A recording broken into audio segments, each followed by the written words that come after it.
ब्रह्मचर्य बहुत जोर का ये यम है।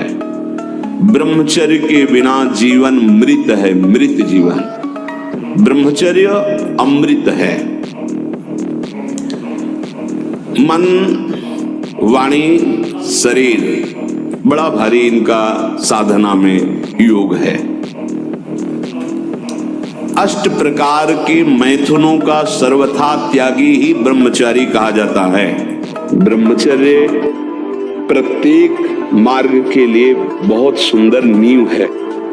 ब्रह्मचर्य ही महान सामर्थ्य, परम पुरुषार्थ, भगवत प्राप्ति का प्रबल साधन है।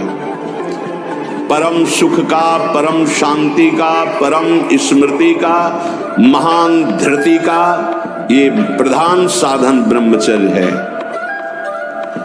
जो इस साधन से हीन है वो मृत हैं, खुद देख ले। तो अगर ब्रह्मचर्य तो स्मृतिवान है, धैर्यवान है, बलवान है, तभी वो राष्ट्र सेवा में लग पाएगा। तो ब्रह्मचर्य की शिक्षा प्रायः जो विद्यालयों में शायद नहीं दी जाती।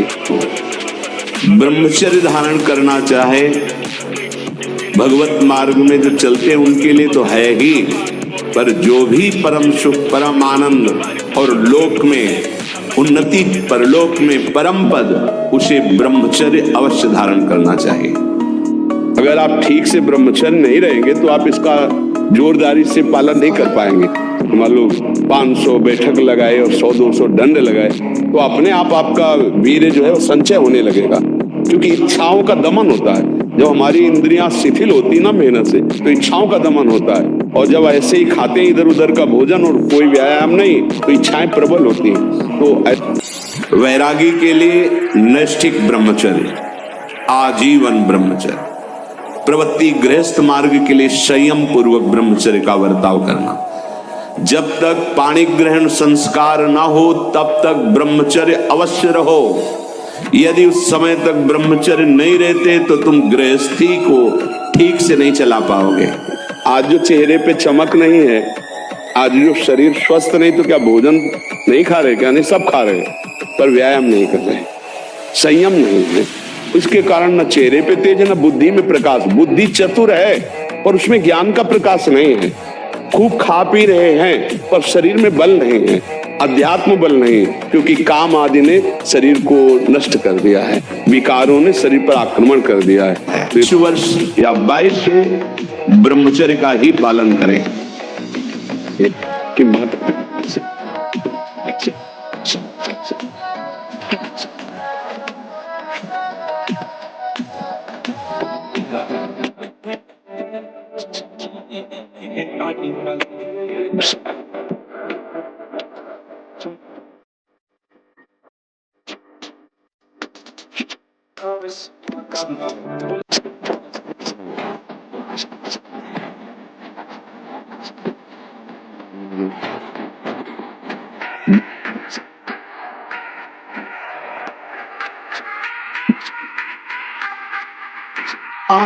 बारह, 13, 14 वर्ष की अवस्था होती है तो काम वेदना जागृत होने लगती है। मन एक अलौकिक आकर्षण, भोगाकर्षण की तरफ भागने लगता है। एक चाह होती, कोई हमारा ऐसा दोस्त हो, कोई हमारा ऐसा प्यारा हो जिसको हम अपना जीवन समर्पित करें। ऐसा होता है, एक वो माया का ऐसा आकर्षण होता है।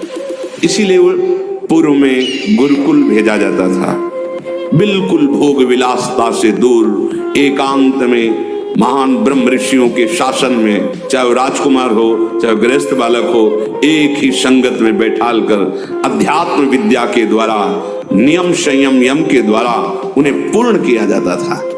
तो जिन लोगों को ये दिमाग में बैठ गया है कि मांस भक्षण करने से ही शरीर पुष्ट होगा, तो मैं प्रार्थना करता हूँ, चर्बी बढ़ सकती है लेकिन तुम्हारे अंदर मनोबल उस कोटि का नहीं होगा, क्योंकि दूसरे की हिंसा करके अपने शरीर का पोषण करने वाला बलवान नहीं हो सकता।